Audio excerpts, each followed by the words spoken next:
Hello there, I'm Black Bright, broadcasting out the UK. Welcome to my channel. If it's the first time you're passing through, you're going to be quite confused because I talk about a range of things. Some things will interest you, some things will not. But this topic has obviously interested you because otherwise you wouldn't have stopped by to check out to see what I'm going to say. So anyway, I hail from the UK into your home and into your space. And I wanted to talk about the fine for anyone who's holding an illegal rave. £10,000 fine. And this is under the coronavirus legislation. Now, for people like me who go to raves or haven't been to a rave for a while, but who usually go to raves, and we've got the people that we follow. We have the promoters, like I like to go to Danroj's raves or Michael Koos. And certain raves, you kind of know that they're going to be good. So you attend. Fatman, you know that's going to be a bad rave. So, but when you're going to these raves, you're not really thinking about whether or not they're legal raves or illegal raves. I don't even know what I thought an illegal rave was. So when I saw in the newspaper today that promoters or organisers are going to be charged £10,000 for an illegal rave, I had to look up what is an illegal rave. I thought an illegal rave was a rave that is being put on during the coronavirus when there's supposed to be social distancing. But actually, well, first of all, what is a rave? A rave, they used to say you rave about something, you mad, you're like a lunatic, you're a raving lunatic. But more recently, a rave is a dance. It's a dance normally in a nightclub, or it's an organised dance. That's what a rave is. And there's always music and DJs playing. So that's a rave. What's an illegal rave? Well, an illegal rave is where the organisers haven't obtained an entertainment license or a music license. That's what that means. So technically, when they're playing, all those DJs are playing the music, the people whose music they're playing are not getting any royalties from the music that they're playing.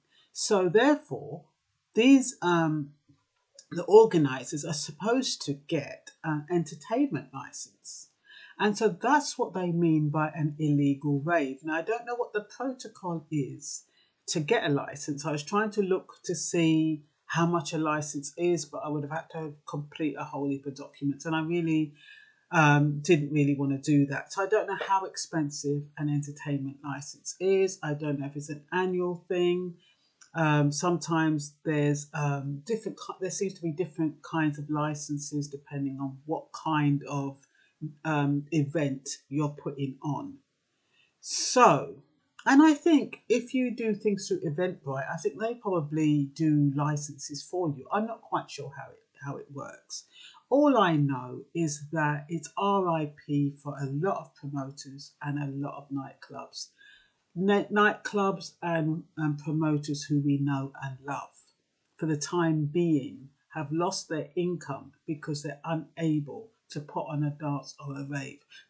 For many of them, this was their prime source of income. All good things have to come to an end, I guess, but it just seems to be such a shame. And who could have guessed it? Would you think this time last year you wouldn't be able to rave? I know a friend of mine. She was in Grenada and she was there for like 6 months, and she said she couldn't wait to come back because she was looking forward to all the raves. I mean, I think she came back in April or something, just around the lockdown time, and there were no raves, and now there's no raves. And some people starve for raves. It's like medicine for them. It's an opportunity for them to meet, to greet, to hug, to hold, to dance. Rave is more than just going and listening to music. Rave is a community, especially the reggae raves. It's a community. It's a culture. It's something that we have been doing since we were children.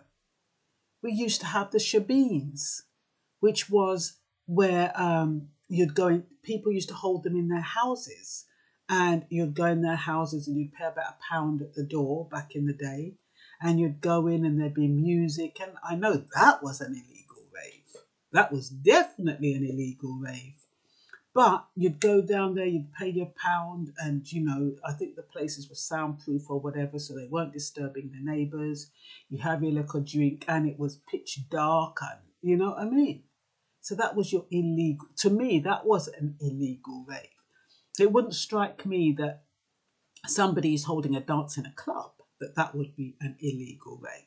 But it could be. I'm not saying it is, but it could be. So when they're talking about crashing or targeting organisers of illegal raves, I am wondering if you do have a music licence or an entertainment licence, does that mean you're legal? Does that mean you can entertain? Does that mean you can still put on a dance? Well, I guess not, because you're not allowed to have more than 30 people, which is ironic because you have more than 30 people in a pub. And I know they're not so close together, but a lot of them are. A lot of them are sitting around tables and they're not 2 feet apart, the tables. And allegedly they're supposed to be coming from one household, but who knows?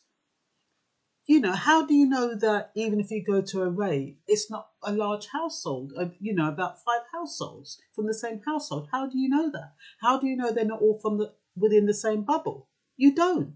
So I don't see how they can just immediately just make a blanket statement and call them illegal raves. Why do they call them illegal raves? Well, your guess is as good as mine. They're not really illegal raves, especially if they've got entertainment. They're trying to make it sound really bad. So number one, they can fine you, and number two, they can stop any kind of enjoyment, as far as I'm concerned. Any little piece of enjoyment, it's gone out the window. So, let me see now. So what makes it illegal? Like I said, I thought it was a social distancing, but it's not. So the DJs who've been making a living out of it, how are they going to feed their families? They're closing all avenues for survival. It's a bit like, when you used to be able to do things like get some money underneath the table. You used to be able to go to one door to another, get some gardening, do some windows. You make your little buck on the side. They've stopped all of that.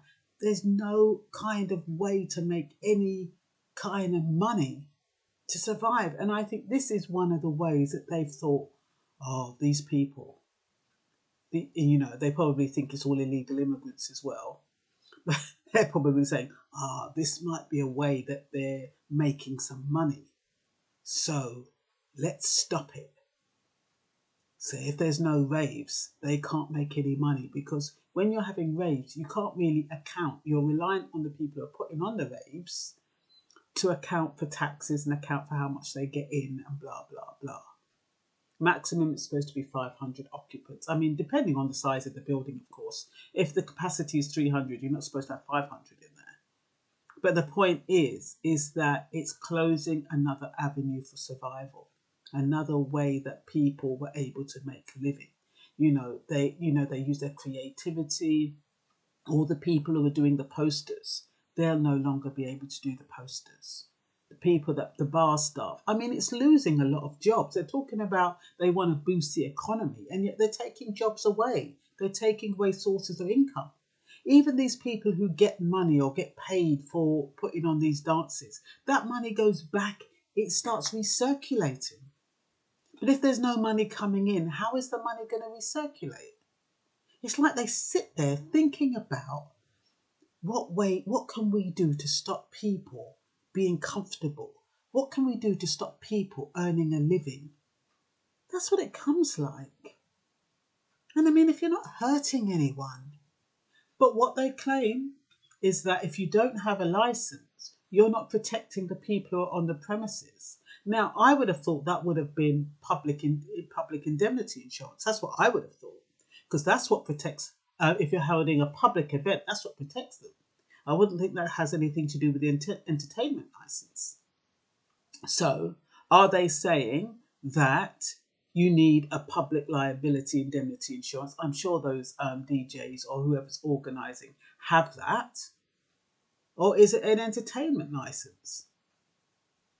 So I think they need to clarify the definition of illegal, because they're making it look like illegal. It's illegal because they're having these raves during the coronavirus. And if that's the case, it's the wrong term.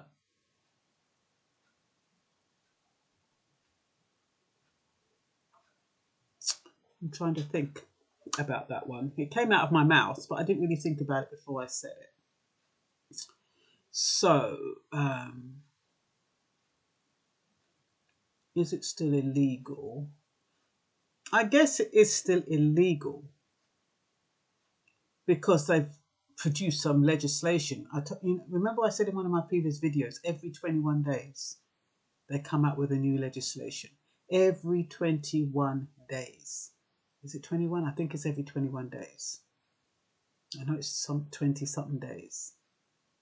And every time they're closing the holes, every single 21 days. They're closing the holes month by month until there'll be no movement at all.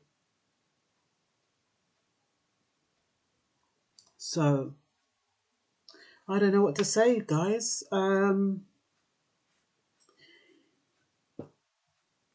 30 people limited to a wedding, 30 people are limited to a funeral, but there's no limit in a pub. It just shows you where the priorities lie, doesn't it? Pubs, they can have goodness knows how much. No masks needed because you're eating and you're drinking. Where's the health in that? Where's the public health in that? To be honest, it's really, really confusing because on the one hand, everything seems normal. And on another hand, it's not. So when you get a sense that there's some kind of normality, and yet when you do something and you test the levels of normality, you find that it's a crime. It's not really normal at all. It's a perception of normality, but it's not normal. Anyway, under the Copyright Designs and Patents Act 1988, permission is needed from relevant copyright holders, i.e. those who create the music, in order to play or perform music in public. Entertainment licensing needs a license for entertainment in nightclubs, live music venues, open-air festivals and cinemas. Anyone who provides entertainment between 11 p.m. and 8 a.m. requires an entertainment license. And like I said, I don't know how much they cost. This needs to be done, they say, in order to be socially responsible. Would people who attend parties, clubs know whether or not the promoter has acquired the appropriate music and entertainment licenses? No, you wouldn't. You wouldn't know.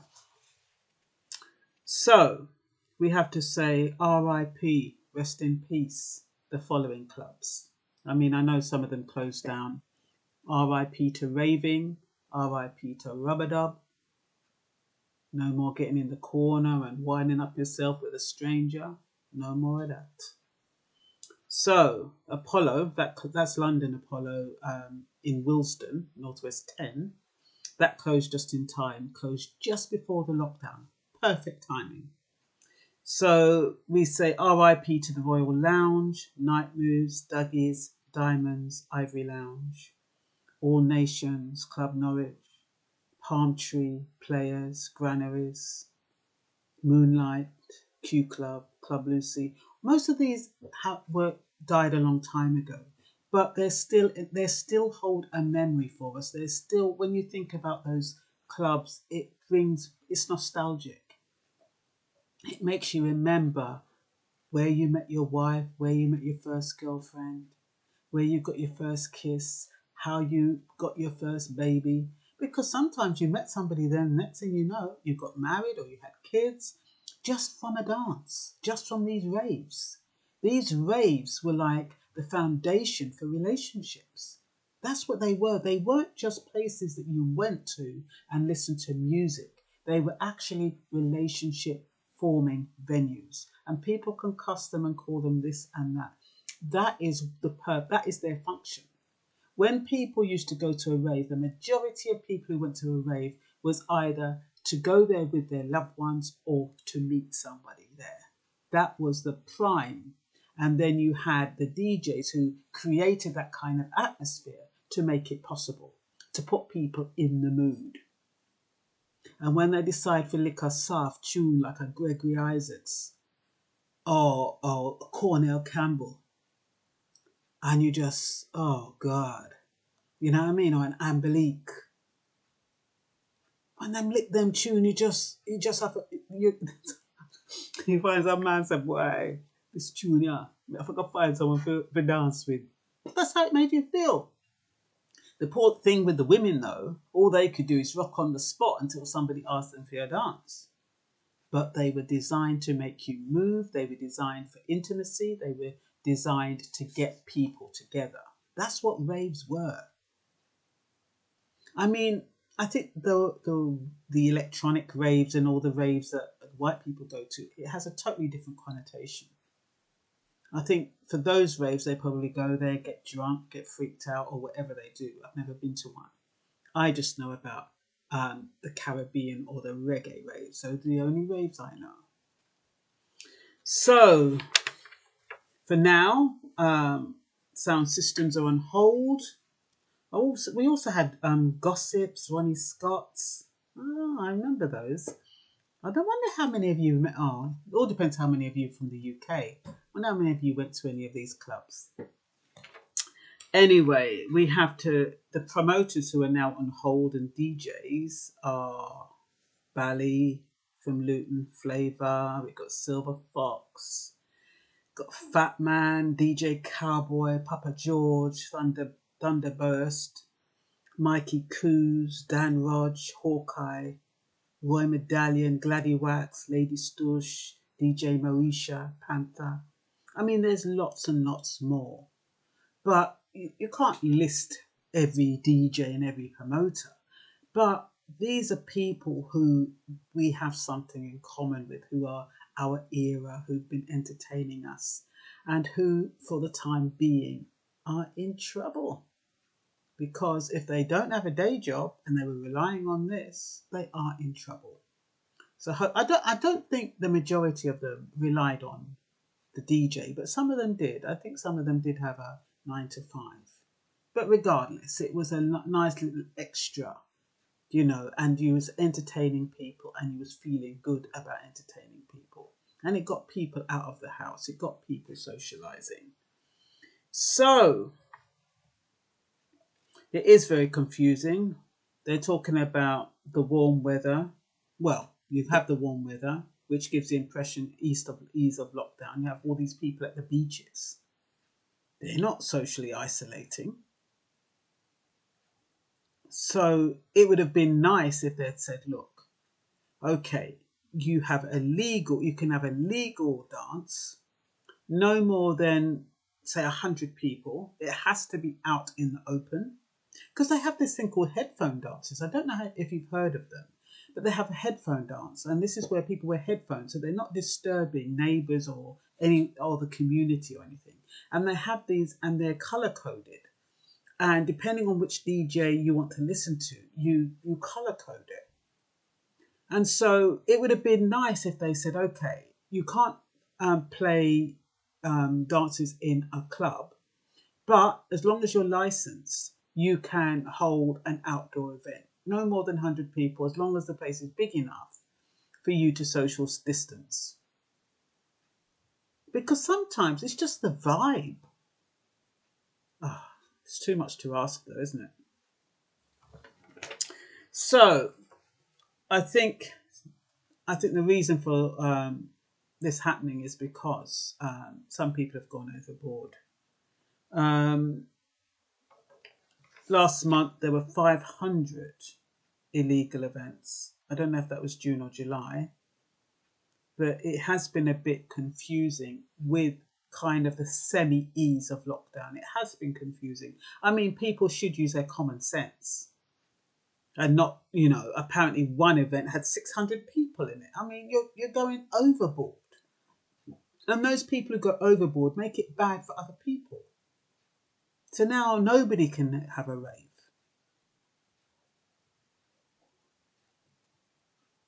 So, an illegal rave is an unlicensed music event hosted without regard for the safety of those attending. So, like I said, I would assume that means they need public liability insurance and an entertainment insurance. But now it's all gone up in smoke anyway, so what's the point now? They can't do it now anyway, even if they decided that, well, maybe the majority of them have got them, I don't know. But now, what's the point? Going to have to be creative and think of something else. And I don't like these Zoom parties. Every week I'm getting invited to a Zoom party. Who wants to sit and watch their PC and watch people in their living room with a glass, all dressed up, you know, some of them. I mean, some DJs really make it entertaining. There was one DJ and he wanted to see who had on the best shoes and he was giving them a prize. That was quite entertainment. I mean, quite entertaining. I mean, if you can have a Zoom party that's entertaining or that's a bit different, but you have some of these Zoom parties where the DJ not only just thinks about himself with regard to the music, but you're finding, you know, people sitting in their sofas, you know, drinking, some of them dancing alone in their living room. And I don't get it. Not unless for them just having that interaction is enough. Maybe having that interaction is enough. Maybe it's better than nothing at all. And I think for a lot of people it probably is. But I wouldn't like to know that's the way of the future, because humans need human contact. So all of this separating people from touching and feeling and getting close, because that's what it looks like they're doing. It looks like they want to separate people so there's no human contact. If you're not fortunate enough to be in contact with somebody now, they're trying to make it very, very difficult for you to get in contact with somebody in the future. So I don't know what is going on. I really don't, but it doesn't feel good. And so my condolences to the nightclubs for the time being. Hopefully things will get back to normal. Probably not until after they've given everybody the vaccine, which is supposed to be what they want to do. If you want things to go back to normal, you're supposed to have the vaccine. And then if you have the vaccine, you're allowed to do what you want. But who are the people who don't want the vaccine? So, I don't know how that's going to go, folks. That's all for now. Bye-bye.